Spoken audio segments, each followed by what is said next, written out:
Okay, I've been working on a few things besides actually shooting Atlatl darts, trying to get better at shooting them. I've been looking into any kind of artifacts I can find from the early archaic or the archaic period in general. And there's very, very few, if any. I can't find any from the Southwest that are uh, from earlier times, from the middle archaic back to paleo times. They're very, very rare. So I'm just going to do a lot of experimenting and probably some guesswork and use my imagination for a bunch of this stuff.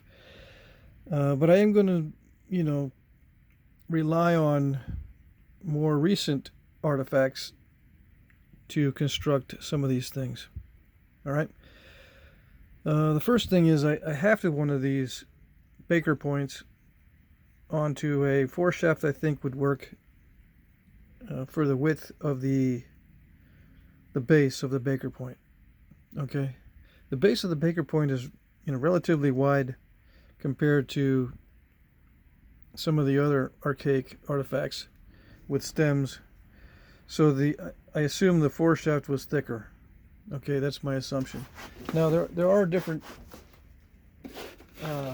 sizes of Baker points, and I found one here where the base seems to be thinner and more narrow. This is a real artifact here. Okay, you can see how thin the base is. The body is still pretty thick, but the base is extremely thin and looks to be kind of narrow. But if I put it up against the other one, looks are deceiving. It's about the same width. Okay, it does get thinner as it goes down, or more narrow I should say, but it's still substantially wide. So you'd need a good sized foreshaft to mount this on without having too much hanging over on the side and without having too little actually resting on wood here because of that notch.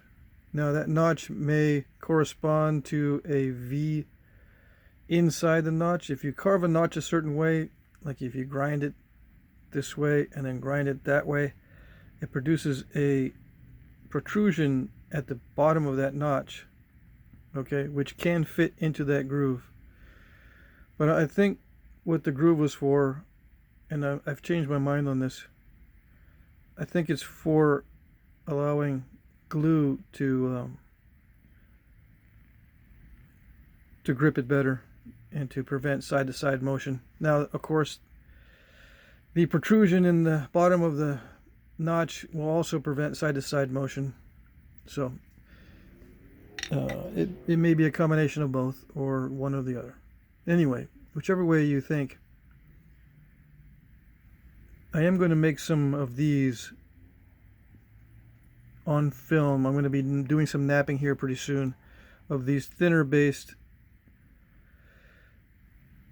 stemmed Baker points and do some shooting experiments with those too. Okay. The blades are consistent in size. You know what I mean? The width of the blade and the length of the blade seems to be consistent in size. It's just the thickness of the base of the stem seems to be variable. Now it could be that the thicker stemmed points are knives. That's one possibility. Or it's just a preference on the different cultures. All right, I'm going to assume, and this is just an assumption, that these lighter ones with the thinner bases are probably the projectile points, and the thicker based or thicker stemmed points are either multi-tools or knives. Multi-tool meaning it could be used either as an Atlatl dart point or a knife. Okay, and there's some other things it can be used for too. I'll show you that in a minute. So I just kind of made a shouldered point, although most artifacts do not have shoulders for these Atlatl dart foreshafted points, they usually just have a straight or tapering foreshaft. But these are late archaic and transitional artifacts I'm talking about. I can't find any that are middle or early archaic or paleo. All right, so I'm going to assume that they shouldered these just because it's easier to adapt to the cane that I assume they were using. The cane is variable in the size of the void inside the cane. All right, for the same spine and the same weight of cane, you have a variable width. Okay, so it's easier to create a shoulder and thin down the part that is inserted into the cane whenever it needs to be. Now, some canes are wide enough to insert the foreshaft without any shouldering or tapering, additional, tapering down here. They could just fit straight in because they're pretty wide in some cases. But, if you try reaming this out, it's possible to ream it out, but you're going to end up with a very thin shell in some cases, and the cane really isn't that strong, or it's not strong enough like bamboo is to be reaming this out too much. It becomes very delicate, which I learned here on the back side. I split this by accident, just by stepping on it, and I had to wrap it up. But anyway, so I'm just going to create some shouldered foreshafts just because it's easier, and I think that it may have been done in the past. Okay, and all I did was I just shouldered it, or tapered it with a shoulder until I could tell it was touching the bottom of that void and hitting the next node here, and I wrapped a node too, just in case. All right, so that makes contact with the bottom of the void here on the side somehow, so it's not like it's not rocking within that joint. Okay, it's not rocking or moving around. Now you can make it shorter, and I think on the next one I make, this is just a shooting example. I've been shooting this one. I think on the next one I make, I'm going to make this void, or this front part, shorter, so I can make this tongue, or this tapered part here, shorter as well. This might be a little bit long. Okay, let's see. I used pig gut for the wrapping on this, and I'll show you that in another video, how I process this. It's not as strong as sinew, but it's a lot longer, and it's pretty cool stuff, and it's easy to glue down. It stays glued down very well. Okay, of course you got to use glue with it because it won't stick unless you do. This is just one layer of the pig gut, and this is for making sausages. You can buy it at the supermarket. It's pretty easy to get. All right, so I think that's it there. The transition is not very smooth on these that have a large notch in the foreshaft for the fat or thick stem. I mean, I could add more glue here, and I could taper the wood down some more to make that transition smoother. So that's on me there. I should have been a little more conscientious on how to thin this part down. So don't look at that. Okay. Now the uses for this, various uses. Of course, it's a dart foreshaft, but it can also be used as a knife, as is, right? But I also made a holder for it that made it more comfortable as a knife. I just drilled a hole all the way through, and it can be inserted into this piece of wood, and it's a lot more comfortable, and you can put a lot more force into either thrusting with it or slicing with it if you're fighting with this piece of wood here. This makes it a lot easier to add more force. Okay, and you can insert it either way. Okay. Now I don't know. There's no artifacts that I know of that match this, but I just made that out of my imagination to see what could be done to make it more effective as a knife. And then as I was looking at this, I was thinking maybe some of those banner stones that are drilled are actually ceremonial holders for these four-shafted points. But that's just a guess. Okay, that's just first impressions there. All right. Now this is made of elm, four-shaft made of elm. And the reason why I picked this shape here is because I made a knife recently in a way that was very comfortable for me, and a way I could get a really nice grip on it for some serious slicing. Okay. Now this is just a flat-bottomed groove or notch in this handle, and only glue is holding this in. This particular biface has a flat bottom. All right, it's only glue holding it in, and it's very, very solid. Okay, as long as there's a lot of glue, it'll be very solid. And this is asphaltum glue, asphaltum mixed with gum base on these two. All right, so that's why I got this shape. That's why I used this shape, although, you know, you can do different shapes and you can carve ridges or whatever. But I like this surface because it allows, if you want, you can incise designs into these fairly easily. And there are artifacts with incisions and different marks,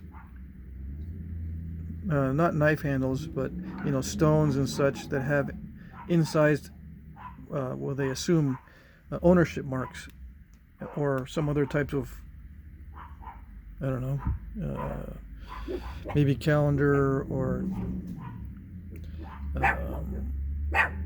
other, I'm trying to come up with some words here, but there could be other reasons for those incisions and engravings and grooves in some of these artifacts that are similar shape but made of stones. Okay. And I made another knife here, thinking to myself, you know, why don't they just make a knife with a long stem for the handle and make it completely out of stone instead of going through the trouble of using wood to create a handle. And the reason is, I think this type of knife actually requires a lot of material. You have to start with a pretty big chunk of stone or a pretty big preform if you want a large or a long handle made of stone. You know what I'm saying? And this feels pretty good. It can be used as a knife, and I like it a lot. But since it uses so much stone, I don't think it was used very often in the past. I think this was the majority of the cases. And I did see, when I went down to Mexico, I went to Teotihuacan and well, no, I went to Chichen Itza. I went to Chichen Itza, and they had an engraving or a relief carving in limestone of a warrior holding a blade like this. Okay, now it wasn't clear if the whole thing was made of stone, but it was shaped in this way, and he was holding it like this in the relief carving. Okay, so that's where I got this idea, and it is very, very comfortable, very, very easy to grip, and you can put a lot of purchase on this and to get a good slice. All right, this one not so much. It's kind of delicate, and it might snap in the middle pretty easily. Now in Europe, I think what they did to overcome the issue of using a lot of material was they made these out of long flakes. They struck long flakes off a core, and even though they were curved in many cases, they wrapped one end and sharpened the other. And that's how they overcame, I think, the issue of using a lot of material to make knives like this. Okay, and you can see that in museums in Europe, those long flakes or blades taken off of these large cores for this purpose, to make a knife with a stone handle. Okay, but you don't see this very much in the Americas, where you have these long, thin. Sometimes you'll see these in the paleo assemblages, but not much after that. Okay. Now, another use for this, besides the knife, both with this augmented handle and as is, I came up with a kind of like a Tomahawk handle or a small club. Okay. And again, I was looking at some Aztec warrior paintings, and they have these clubs that are like this with expanding tops and these little ball terminations at the bottom. And a lot of times you'd see blades put in the sides of these. I guess they are mini macaweedles or something like that. Anyway, they have long ones in the paintings also, but they also have short ones like this. And a lot of times they have a hole through here. I suppose that's for either decoration or adding a strap of some sort to go around your wrist. Anyway, I came up with this curved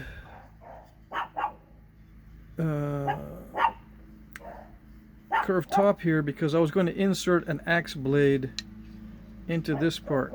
Okay, kind of like this, put it in here to make a tomahawk like this with a celt or a blade inserted that way with a large hole. But then I put that project aside and I came back to it and I just drilled a hole through it so I could insert this in there. But the hole is too big. I made it a little bit too large. I kind of reamed it out a little bit too much. So I have a little piece of leather here that I can use to tighten that up. Okay.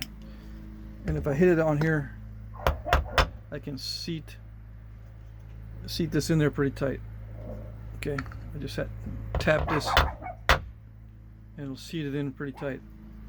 Okay, and you can use this as a tomahawk, I would imagine. Okay. And the speeds at which you can actually strike with this, I think, can approach the speed of an Atlatl thrower. Okay. I am going to make a longer one. This one's not quite as long as my Atlatl.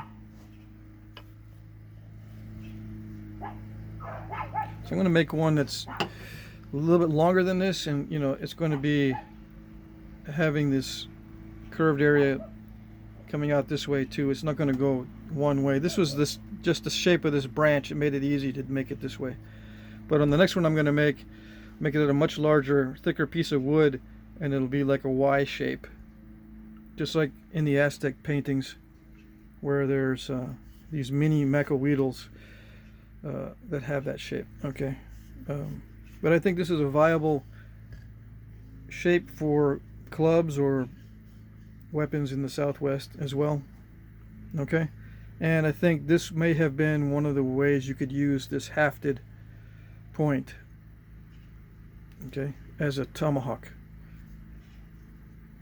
Now I'm going to do some tests on this. I think the angle on here is okay, but I'll experiment with that too to see what's the best angle for striking. Okay, this one seems to be pretty good, but I'm not sure if the point is going to move this way or that way when I strike. I think it'll go straight in, and I think I can approach at Atlatl speeds with this to produce impact fractures that are equivalent to using this on a dart.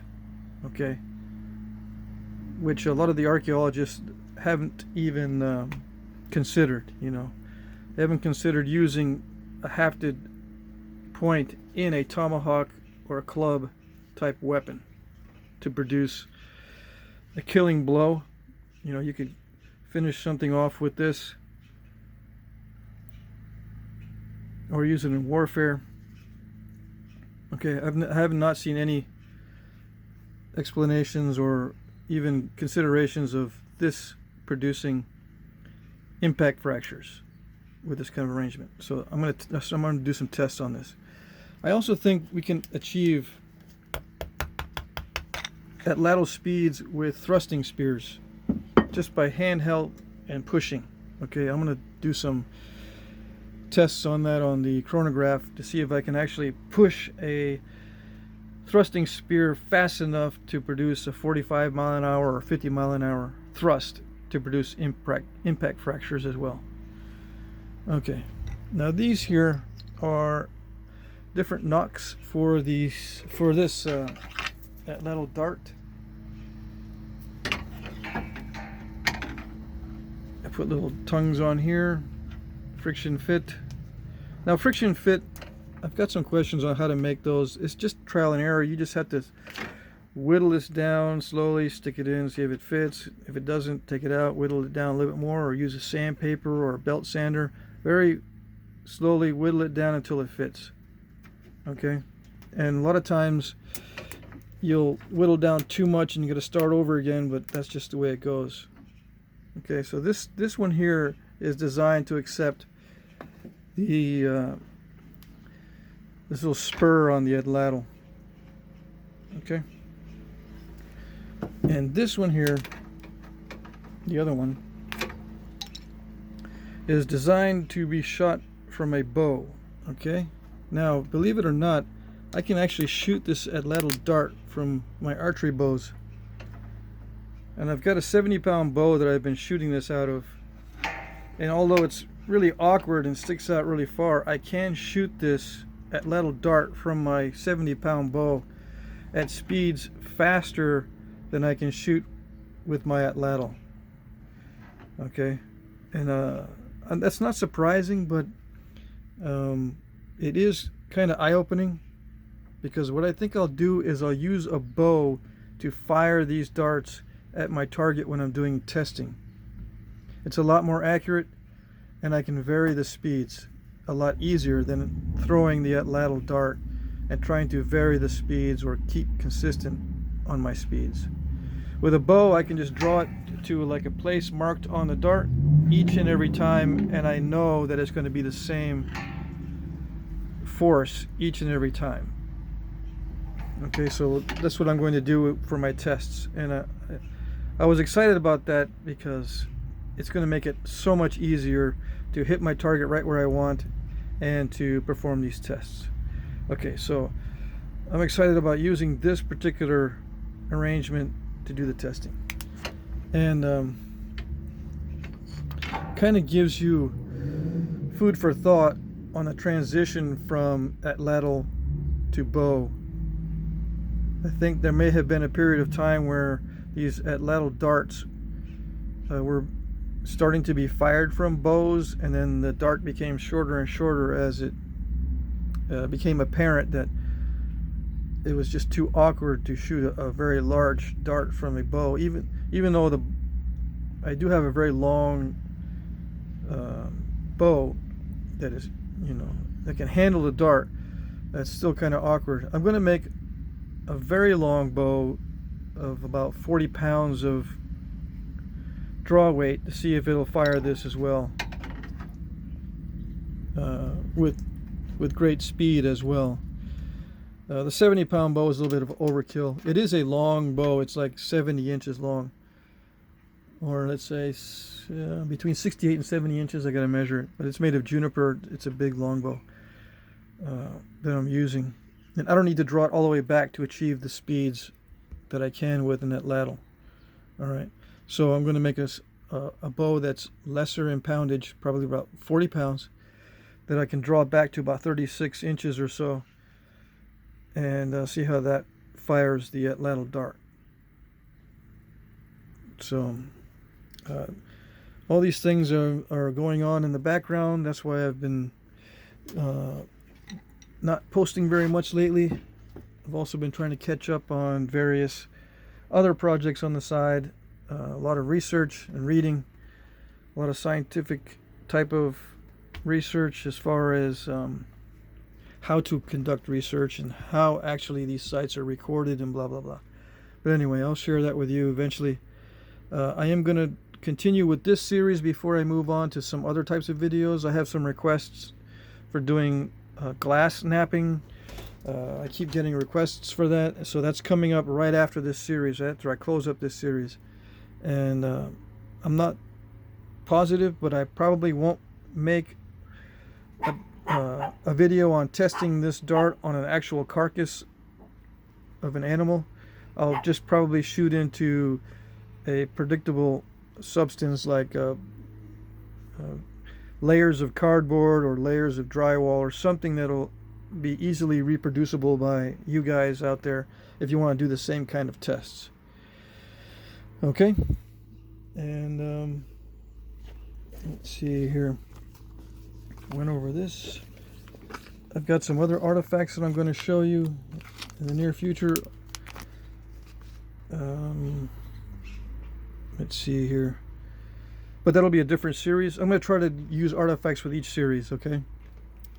And the next series I think is going to be the Great Basin. All right? So I'll keep my fingers crossed on that one. That's my I'm starting to develop some background information on that after I wrap up this Southwest Atlatl dart series. All right.